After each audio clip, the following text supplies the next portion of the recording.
War between Kenya and Uganda is impossible. That's the firm declaration from President William Ruto.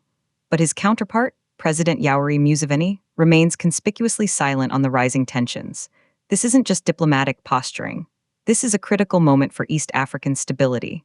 A brewing trade war, military posturing, and nationalist rhetoric threaten to unravel decades of regional cooperation. Tonight, we dive deep into why these two giants cannot afford to fight, yet why the silence from Kampala is more deafening than any threat. To understand today's crisis, we must look at a relationship built on deep ties and recent fractures. Kenya and Uganda are historically inseparable allies. They share a colonial history, linguistic bonds, and are founding members of the East African community. Uganda is landlocked. Kenya's port of Mombasa is its vital lifeline for over 90% of its imports. Kenya is Uganda's top export destination for goods like milk and maize. This is a symbiotic relationship of necessity, but friction is not new. The specter of past disputes looms large. Recall 1976, when Idi Amin's Uganda made territorial claims on parts of western Kenya, bringing the two nations to the brink of conflict. While that crisis passed, economic spats have been recurrent. The most recent major flare-up was the 2024 milk wars, where Kenya blocked Ugandan dairy imports, citing health standards, a move Kampala labeled as blatant protectionism. Before that, sugar and poultry disputes have caused repeated trade standoffs. The key players are two of Africa's longest-serving leaders, but with diverging paths. Yoweri Museveni, in power since 1986, is the regional strongman, wary of any perceived dominance from Nairobi. William Ruto, elected in 2022, positions himself as a pan-African businessman president, but faces intense domestic pressure to protect local industries from cheaper Ugandan goods. The timeline of the current escalation is critical. It began with trade barriers, escalated with Uganda exploring alternative routes through Tanzania, and reached a new pitch with unverified social media rumors of Ugandan troop movements near the border in early April, rumors that sparked panic and militaristic rhetoric online from both sides. This brings us to the core events of the past week. The situation reached a point where President William Ruto felt compelled to make a definitive, public statement. Speaking at a church function in Nakuru, Ruto addressed the nation and Uganda directly. His words were clear: "We are not going to fight Uganda. We are not going to fight any of our neighbors. We are going to make friends with all our neighbors." He framed the discord as the work of what he called propagandists and bloggers seeking to sow division for clicks and chaos. But the substance behind the rhetoric is a tangled web of economic grievances. Let's look at the key statistics. Official data shows Uganda exported goods worth approximately $1.2 billion to Kenya in 2023, while Kenya exported about $900 million to Uganda. This trade imbalance is a persistent sore point in Nairobi. The dairy conflict alone affects thousands. Uganda's dairy sector, which supports nearly 1.5 million households, saw Kenya as its largest market, absorbing 40% of its milk exports before the blockade. Kenya's own dairy farmers, struggling with production costs, argue they cannot compete with cheaper Ugandan milk, which they claim is sometimes reconstituted from powder and smuggled across the porous border. Expert analysis suggests Ruto's statement was less about reassurance and more about damage control. Dr. Amani Mwadime, a regional security analyst, tells us Ruto's declaration was necessary to de-escalate public panic, but it's a reactive move. It acknowledges that the situation had deteriorated to a point where the F-word, fight, was even in the public discourse. His government's own trade policies contributed to this atmosphere. This was a statement aimed at calming the Kenyan public and the markets first and foremost. Furthermore, the Kenyan government has simultaneously been pushing a hardline on border security. Just days before Ruto's speech, the Kenya Revenue Authority and security agencies announced a major crackdown on smuggling along the Busia and Malaba borders, seizing contraband sugar and edible oils worth millions of shillings, goods predominantly coming from Uganda. This dual approach, peaceful rhetoric alongside aggressive enforcement, reveals the central tension in Nairobi's policy. The most striking element of this story is not what was said, but what wasn't.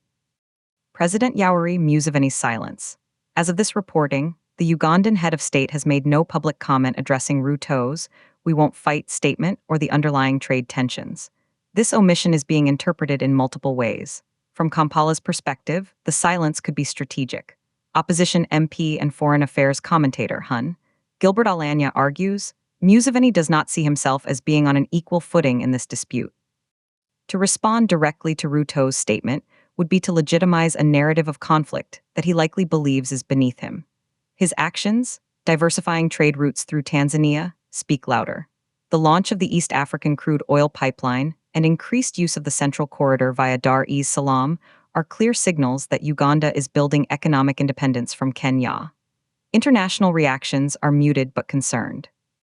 The East African Community Secretariat has issued generic calls for dialogue, but insiders say private meetings are tense. Donor partners, particularly those funding major regional infrastructure projects, are nervous.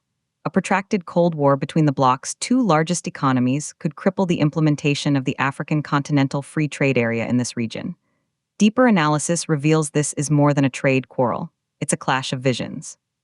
President Ruto is aggressively marketing Kenya as the region's uncontested gateway and financial hub. His push for higher value exports and services can come across as elitist to Kampala. Museveni, meanwhile, champions Uganda as a rising agricultural and oil powerhouse that refuses to be perpetually dependent on Kenyan transit. He resents non-tariff barriers he views as Kenyan arrogance. The implication is profound. If the two nations cannot align economically, the dream of a politically united East Africa is a non-starter.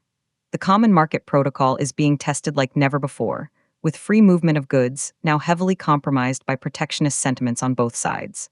For ordinary Kenyans and Ugandans, this high-stakes standoff translates into daily hardship and anxiety.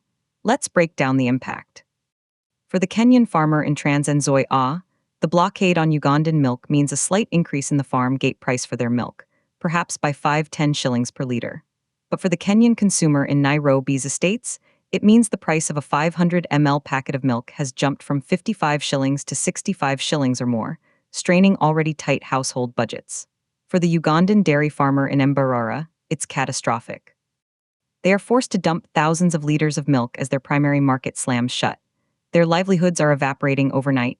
At the border towns of Busia and Malaba, the scene is of economic paralysis. These are symbiotic communities. Cross-border trade employs hundreds of thousands as agents, transporters, loaders, and vendors. The heightened security checks and smuggling crackdowns mean trucks that used to cross in hours now wait for days. Perishable goods spoil. Transport costs skyrocket. Small-scale traders, especially women who trade in small quantities of cereals, vegetables, and textiles, are harassed and their goods confiscated. The social fabric is tearing, xenophobic sentiments are rising, with Ugandans in Kenya and Kenyans in Uganda beginning to feel unwelcome. Economically, the costs are mounting. The longer transit times add an estimated 15–20% to the cost of goods for Ugandan consumers. For Kenya, the risk is longer term. If Uganda successfully pivots to Tanzania, the port of Mombasa could lose up to 30% of its transit business, a blow to coastal employment and national revenue. Tourism, another shared industry, suffers as travel advisories and negative perceptions grow. What happens next? The immediate fear is an accidental escalation. A skirmish between border authorities, a viral piece of misinformation, or a nationalist politician's inflammatory speech could spark a localized conflict that spirals. The more likely scenario is a protracted cold trade war, with intermittent barriers, hurting citizens while politicians talk peace. The upcoming EAC Heads of State Summit will be a crucial watchpoint. Will Museveni and Ruto share a warm handshake or a frosty, avoided glance? We brought these questions to a panel of experts. Their insights are sobering. Professor Maria Nzomo, a veteran international relations scholar, states, "This is a classic case of domestic politics trumping regional integration. Both Ruto and Museveni are playing to their home audiences. Ruto must appease his agricultural base in the Rift Valley. Museveni must show he is not a pushover to Kenyan dominance. The EAC treaty lacks strong, enforceable dispute resolution mechanisms for such political trade disputes. They are failing the stress test." Security analyst Major John Kibaso draws a historical parallel. The current tensions are reminiscent of the Rwanda-Uganda fallout of 2019. That began with trade issues, accusations of espionage, and eventually led to the complete closure of the Katuna border. It took years to mend. Kenya and Uganda have far more to lose economically, but the playbook of nationalism is dangerously similar. The military posturing, even if just rumors, is a deliberate signal. Economic forecaster Dr. Lisa Akini offers this prediction.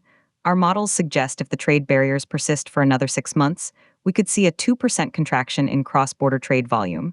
translating to a combined loss of over $300 million in GDP for both nations. Inflation in Uganda will spike due to higher import costs. Kenya will see inflation in dairy products and potential job losses in logistics. This is a lose-lose scenario, engineered by politics. The key takeaway is stark. Kenya and Uganda are bound together by geography and economy in a marriage of necessity. They cannot afford a fight, as President Ruto stated. But the silent treatment from President Museveni speaks volumes about a deep-seated rivalry that trade disputes have exposed. Watch the border towns. Watch the commodity prices. And watch the upcoming regional summits. The future of East African integration hangs in the balance. For continuous, in-depth coverage of this developing story and all the news that matters to you, subscribe to Kenya News Update today for more breaking news.